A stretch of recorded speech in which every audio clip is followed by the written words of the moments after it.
Okay, dear students, in the last class we have discussed about Dr. B.R. Ambedkar. We will continue in this class. So what we have discussed in the last class was Dr. B.R. Ambedkar. So he is selected as the chairman of the drafting committee. So in the Constituent Assembly. So now he is defining the three pillars of the constitution, that is legislature, judiciary and executive. Okay, let us begin in this class. It also defines the powers of the executive and the powers of the legislature as against the citizens, as we have done in our chapter dealing with fundamental rights. In fact, the purpose of the constitution is not merely to create the organs of the state, but to limit their authority, because if no limitation was imposed upon the authority of the organs, there will be complete tyranny and complete oppression. Okay. So, Dr. B.R. Ambedkar's constitution, so the constitution, it is also defined the complete powers of the executive and the power of the legislature. What are the powers of the executive and what are the powers of the legislature as against the citizens? Okay, commonly, so if there is no executives, there is no legislature, there is no powers on particular pillars. So if the constitution is like that, so everyone can go to the assembly, everyone can so they are doing the administration. So that Dr. B.R. Ambedkar decided to write all those things, as we have done in our chapter dealing with fundamental rights. So fundamental rights plays the very important role in the constitution. In fact, the purpose of the constitution is not merely to create the organs of the state. Okay, the purpose of the constitution, the main intention of the constitution is not only create the organs of the state, that was not only to create the purpose of the constitution, but also to limit their authority. Okay, there is a power, there is an authority, so that some limitations are there for the authority or the positions and the powers, because if there is no limitations, so the power has to imposed upon the authority of the organs. There will be complete tyranny and complete oppression. If there is no limitations in the power, so the whole what we can call the whole system is in the cruel. Tyranny means cruel, unjust, oppressive rule. So if there is no limitations. So if there is no limitations, the whole society will be what we can call cruel, tyranny and oppressive rule. So this is the reason. The Ambedkar, he wrote some of the limitations in the power. Okay. So next, Jawaharlal Nehru chose Dr. Ambedkar to be the first law minister of independent India.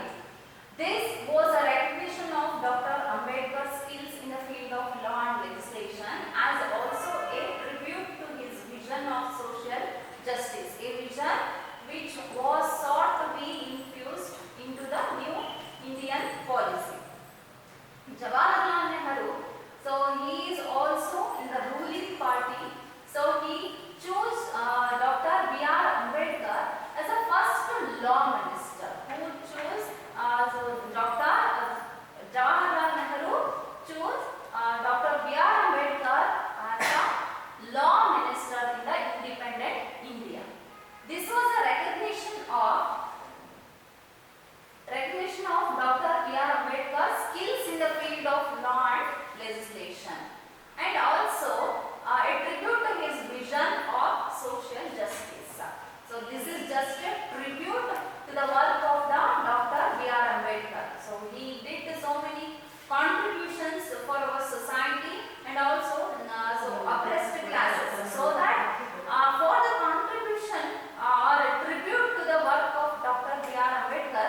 the society. But above all, this was a tribute to the success of Dr. B.R. Ambedkar's own campaigns against social injustice. So this is the tribute for Jawaharlal Nehru. He treat that. So this is a tribute to the work of Dr. B.R. Ambedkar. But for Baba Saheb Ambedkar, so it is the success of his life. He thought that it is a success of his life. So and he did so many movements against the social injustice. Who could have dreamed that one boy in Mahar family would one day become not only a law minister but a lawmaker, and he came as the modern Manu. We can call Dr. B.R. Ambedkar as a modern Manu. So no one think that a person who is born in a backward class and one who is born in a oppressed class. So being an oppressed class person, he became the one of the law minister. Not only a law minister, he was a lawmaker now. So no one dreamed about that. So being born in a Mahar family, Dr. B.R. Ambedkar became the first law minister in the independent India. And also he is not only a law minister, he was also a lawmaker. And much remains to be done on the social plane. The annual report of the Commissioner for Scheduled Castes and Scheduled Tribes lists several violations of the law and several instances where, notwithstanding the statute book, members of the scheduled caste have been discriminated against. Baba Saheb Ambedkar's work will be truly complete only when social discrimination is completely eliminated from our society. So he did so many contributions for the oppressed classes people. So he wants to those SC/ST castes to be forward. But nowadays it is also going on. So Dr. B.R. Ambedkar's dream, it will come true when the complete discrimination went off away. So then only Dr. B.R. Ambedkar's dream come true. So then only it will be his dream come true. Baba Saheb Ambedkar always stressed the importance of constitutional methods to achieve social objectives. In an interesting observation, he once described the methods of civil disobedience, non-cooperation and satyagraha as the grammar of anarchy. For Dr. Ambedkar, so these are all means non-cooperation, satyagraha and also civil disobedience. These are the methods of the society. So which are the methods of the society? Civil disobedience, non-cooperation and satyagraha. So these three for Dr. B.R. Ambedkar, he called these things as the grammar of anarchy. Okay.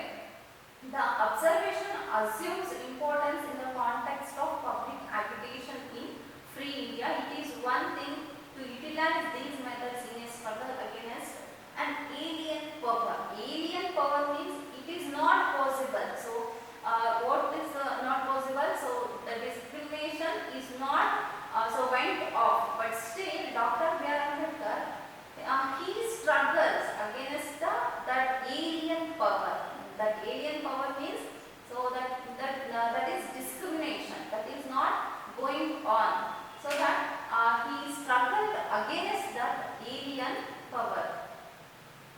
The right to rebellion is recognized against a government without people's consent, be it alien or national dictatorship, but not in a democracy based on free and fair elections. Misdirected and volatile such agitations invariably result in the loss of lives and public property. So there is a rebellion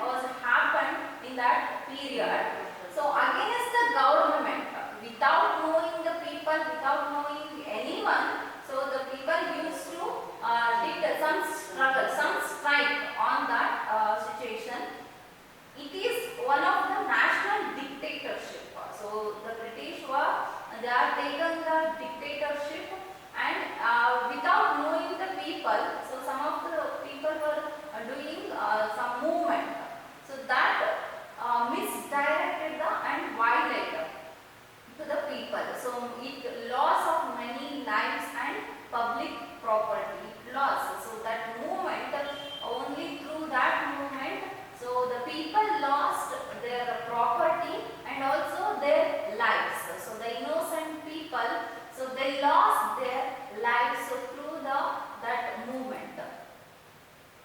About 2500 years ago, the Buddha had questioned the caste divisions in India. He said the only valid divisions are the divisions between those who are noble and wholesome and those who are ignoble and unwholesome. So, in about 2500 years ago, many years ago, 2500 years ago, Buddha had questioned against the caste system. For Buddha, what is the caste system? According to Buddha, the caste system is only between the people who knows everything and the people who don't know anything. So these are the two divisions.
and the other stressed the rights together.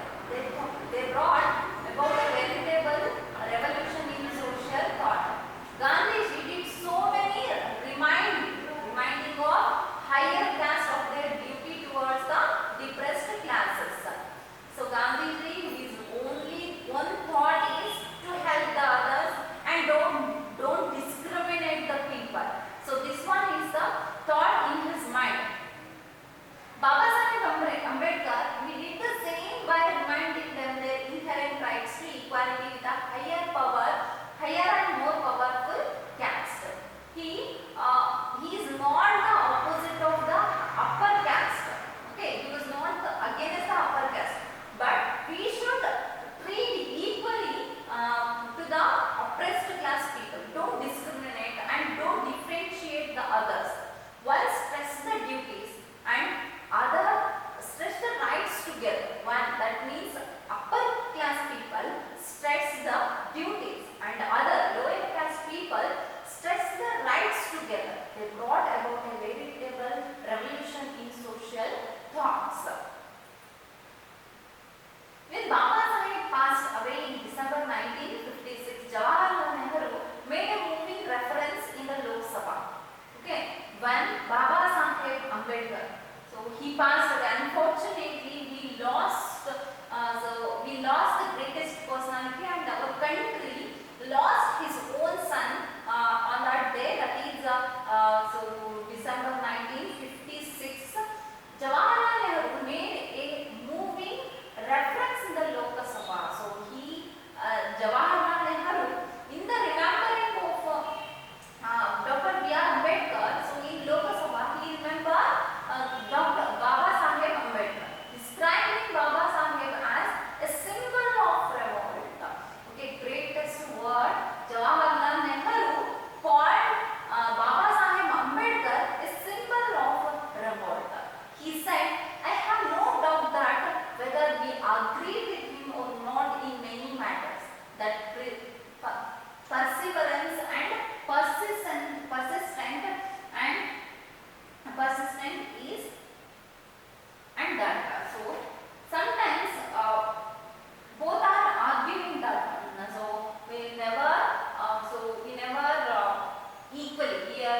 So when we are discussing, when we are arguing, so in many matters both are different in their own ways. But his perseverance and persistence, we respect for that dedication and hard work. Jawaharlal Nehru called him as a symbol of revolt. If I may use the word sometimes, virulence of his opposition to all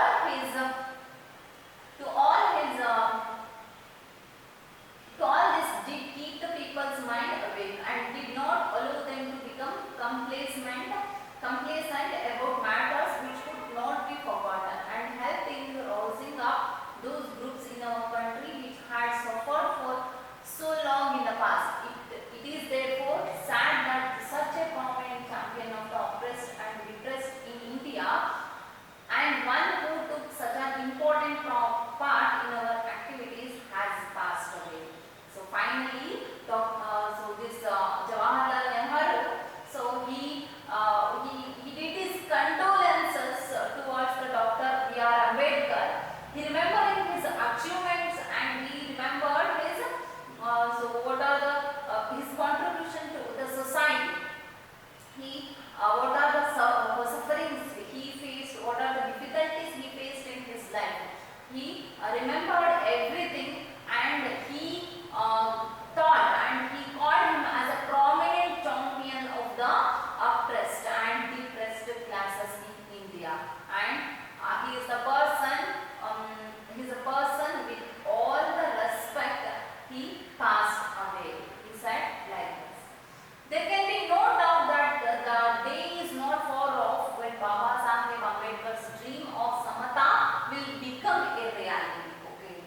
So in those days, so in the period of Ambedkar, he dreamed that the Samata, the concept of Samata, that is equality, that is not far away from this. So one day definitely will come, and his dream